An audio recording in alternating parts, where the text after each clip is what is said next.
আসসালামু আলাইকুম ভিউয়ার্স, আশা করি সবাই ভালো আছেন। আমি আল্লাহর রহমতে ভালো আছি।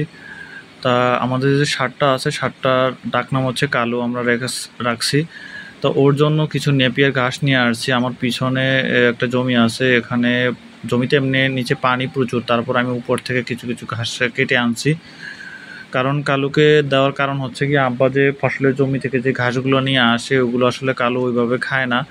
এই জন্য ওরে কিছু নেপিয়ার ঘাস, এই ঘাসগুলো দিতে হয়। এগুলো আবার ও ভালো খায়। আর নয়তো ওরে সারাদিনই আপনার খড় দিতে হয় দানাদার খাবারের সাথে। এগুলো আসলে খড়ের তো ওই ধরনের কোনো পুষ্টিগুণ নাই ঘাসে যতটা আছে। আর আমি গরু ঘরে যখন ঢুকে অবশ্যই আমার সাথে লাঠি নিয়ে ঢুকতে হয়, কারণ কালু আমাকে একদমই অসহ্য করে। ওর কাছে মোটেও যাওয়া যায় না, ও প্রচুর গুঁতো দেয়।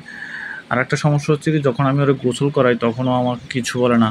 আর যে নেপিয়ার ঘাসগুলো কাটছি এর কিছু কাটিং বের হয়েছে, এই কাটিংগুলো আসলে জমিতে লাগাতে হবে, কারণ এর আগে যে বৃষ্টি হয়েছিল অনেক কাটিং মারা গেছে। আমি যে বরাবর ক্যামেরাটা ধরে রাখছি এই বরাবরই আসলে অনেক কাটিং মারা গেছে।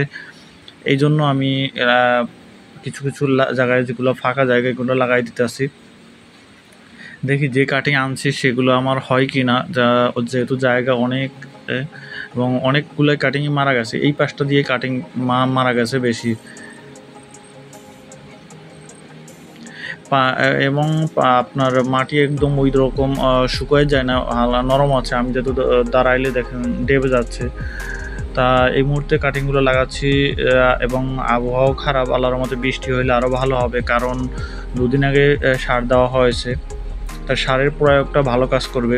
এবং এই জমিতে শুধু নেপিয়ার ঘাসগুলোই দেখা যায়, বা অন্যান্য আদার যে ঘাসগুলো সেগুলো হয় না। আসলে কাটিং যা আনছে সেগুলো হয় না, আমার নতুন করে কিছু কাটতে হবে। কারণ এই যে কাটিংয়ের ভিতরে যে ঘাসগুলো নেপিয়ার বড় হয়েছে, বেশি অতিরিক্ত লম্বা হয়ে গেছে, ওখান থেকে কিছু কিছু কেটে নিয়ে আমার খালি জায়গাগুলো পূরণ করে দেই, তাহলে অল্পতে হয়ে যাবে।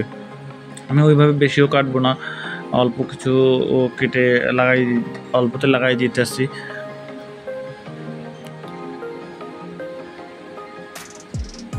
আমরা চাচ্ছি আর এক মাস পর এই নেপিয়ার ঘাসগুলো কাটা ধরবো, কারণ তখন 1 মাস হয়ে গেলে অনেক ঘাস লম্বা হয়ে যাবে এবং ওর নিচ থেকে ভালো অনেক পরিমাণ কুশি বের হবে। কুশি যত বের হবে ঘাসটা ততই ঘন হবে।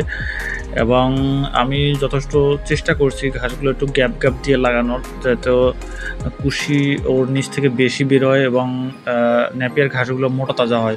আপনি যত ঘন ঘন করে লাগাই দেবেন তত এগুলো চিকন চিকন হয়ে হবে।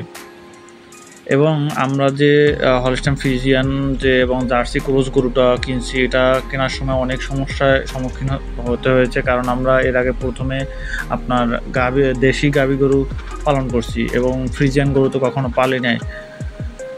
তো এই কী সমস্যায় পড়তে হয়েছে অবশ্যই আগামী ভিডিওতে অবশ্যই আপনাদের বলবো কী সমস্যা আমাদের সম্মুখীন হতে হয়েছে। তো আজকে ভিডিও এই পর্যন্তই। আল্লাহ হাফেজ, সবাই ভালো থাকবেন।